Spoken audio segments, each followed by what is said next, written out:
Itong vice mayor ko, may asim pa. Mukha lang ho siya 19. Naintindihan nyo na yun. Kakorens na po yan.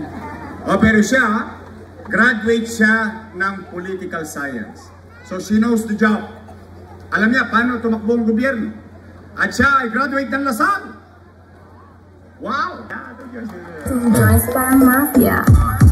Real talk lang to my man. At siya ay aral sa kanyang ama being presiding officer ng Sangguniang Panglungsod. Gagawin natin magiging magaling na Vice Mayor na susuporta sa atin. Vice Mayor Chi Atienza.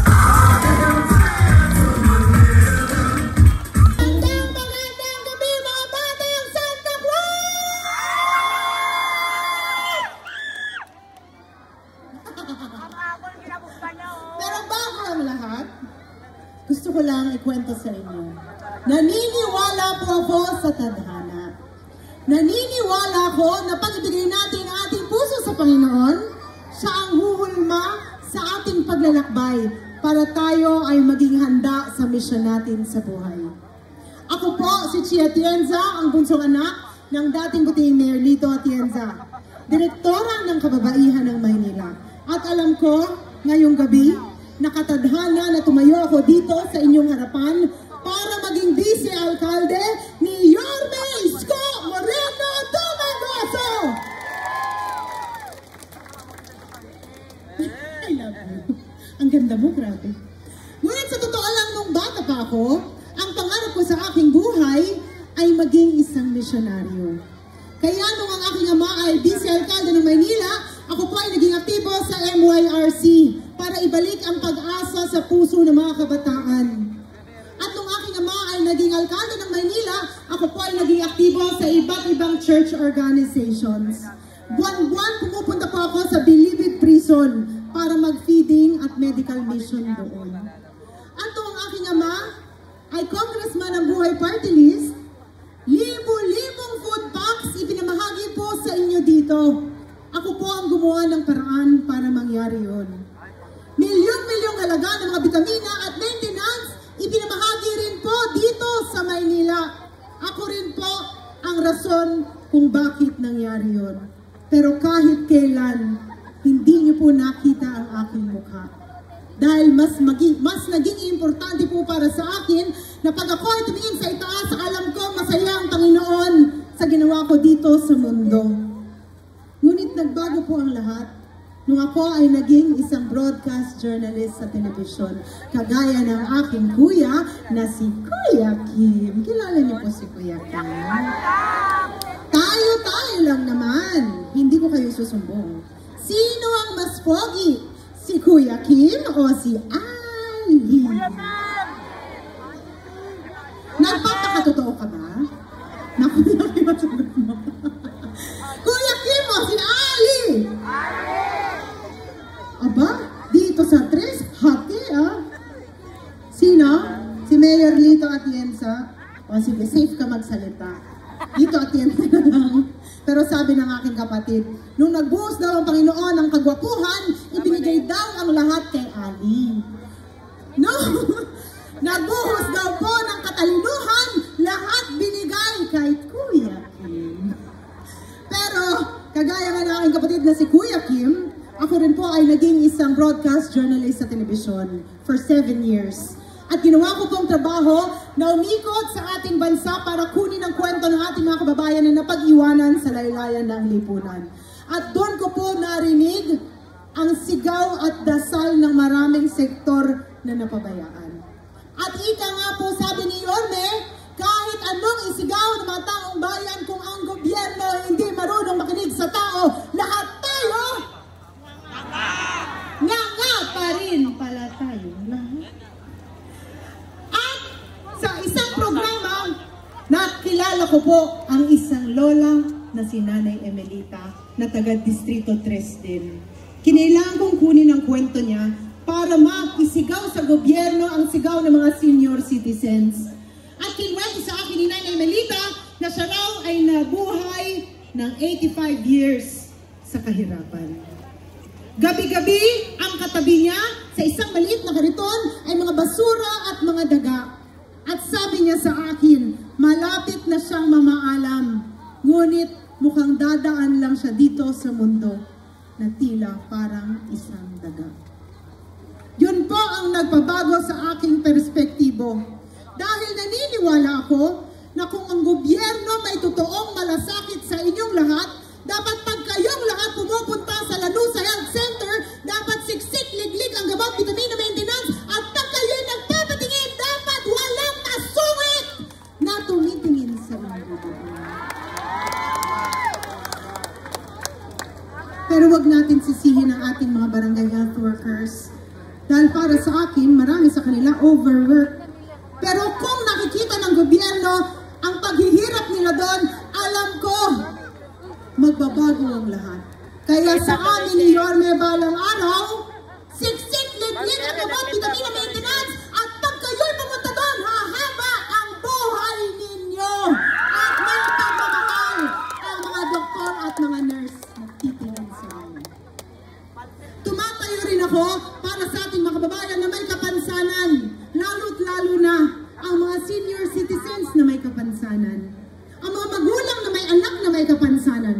Marami sa mga kabataan na may kapansanan, tumatanda na hindi nila alam kung ano ang kapansanan nila dahil mahirap at mahal magpa-diagnose.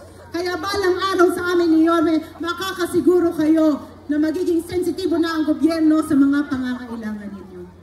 Ako rin po ay tumatayo para sa mga magulang na narito ngayon. Taas mo ang kamay ng mga magulang dito. Dito, may magulang po ba? Mga single kayong lahat. Alam nyo, tumatayo ako para sa mga magulang, lalo't lalo na sa mga solo parents. Dahil mahirap na pagdating sa gabi, di wala kayong kayakap. Si nanay, kilig-kilig. Siguro si nanay mayroong kayakap sa gabi. Pero alam nyo, akala ng iba, bata pa ako. Ako po ay 43 years old na at halos 20 taon na po akong may asawa.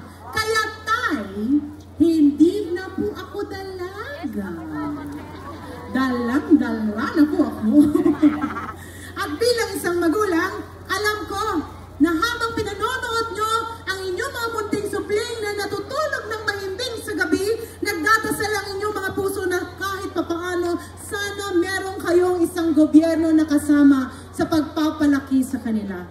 Huwag kayong mag-alala dahil balang araw sa amin ni Yorme at ni Congresswoman Apple Nieto at ang lahat ng mga konsel under Yorme's choice, sisiguraduhin namin na kasama nyo kami sa pagpapalaki ng inyong mga anak. Narinig ko nga kanina, gusto daw niya magpagawa ng Children's Hospital, tama ba? Gusto niyo ba yan? Tulungan niyo si Congresswoman Apple Nieto kung gano'n. Tutulungan niyo ba? Panghuli, ako'y tumatayo para sa mga miyembro ng LGBTQ+ community. Narinig ko ang inyong hinaing. Marami sa inyo, marami iniindang diskriminasyon, lalo't lalo na nung kayo ay bata pa. Para sa amin ni Yorme, makakaasa kayo na patas ang panlaban ng lahat kahit ano pa man ang iyong kasarian dahil para sa amin, pantay-pantay lamang ang lahat. Alam ko, nung kami ay nag-motorcade ni Yorme dito sa inyong distrito, ang lakas ng sigaw nyo. Ano nga po sinisigaw nyo nun?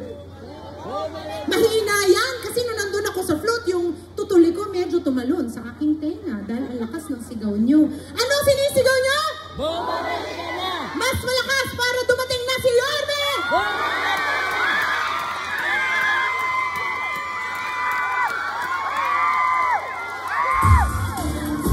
Muli po, Distrito 3, kapiling na po natin ang Batang Maynila, nag-iisang Yorme, Yorme Isko Moreno Dumagoso.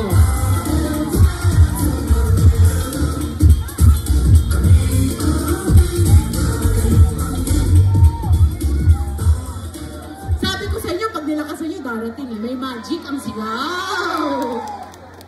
Pero meron ang bagong sigaw ngayon. Kanina sinigaw nyo, bumalik ka na. Tama po ba ako? May bago ng sigaw.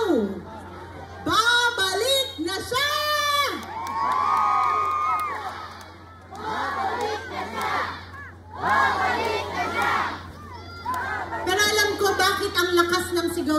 na bumalik na si Yorme. Para sa aming mga lolo at lola, alam ko po, miss nyo na ang gatas na ensure. At alam ko rin na miss nyo na tuwing karawan ninyo, may kumakatok na malaking cake sa inyong mga bahay. Pero sabi po nila, napalitan daw ang malaking cake ng cupcake. Tama po ba ako? Ang sabi ng taga-ibang distrito, matigas na daw minsan ang cupcake, kaya ang dinideliver sa kanila, biskotso. Naisabi nila ngayon daw, tama ba yun? Huwag kayong mag-alala dahil konting-konting tulog na lang at babalik na po ang lahat na yan. At para naman sa inyo lahat, alam ko bakit niya sinisigaw na bumalik na si Yorme. Dahil gusto nyo na bumalik kami sa gobyerno dito sa Maynila na alam nyong mabilis kumilos at pakikinggan ang boses ninyo. Huwag kayong mag-alala dahil babalik na si Yorme Isko Moreno Dumagoso!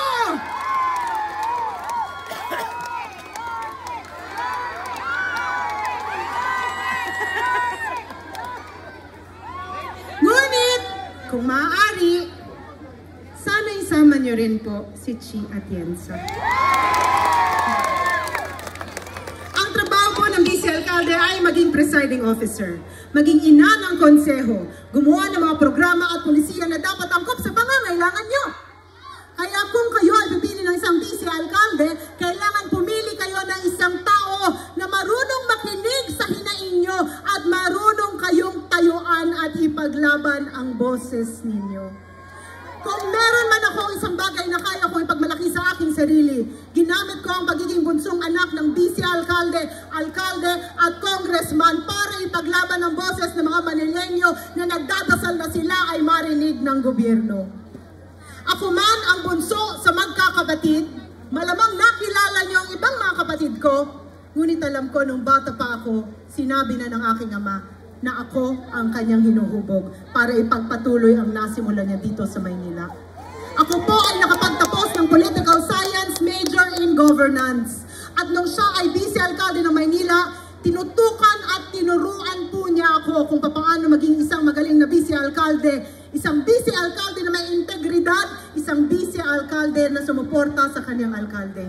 Kaya, mga batang Santa Cruz, makakaasa po kayo na balang araw, susuportahan ko rin po ng buong buo si Yorme Isko Moreno Dumagoso! Dahil naniniwala ako na ang suporta ko kay Yorme ay suporta ko sa mga Manileño.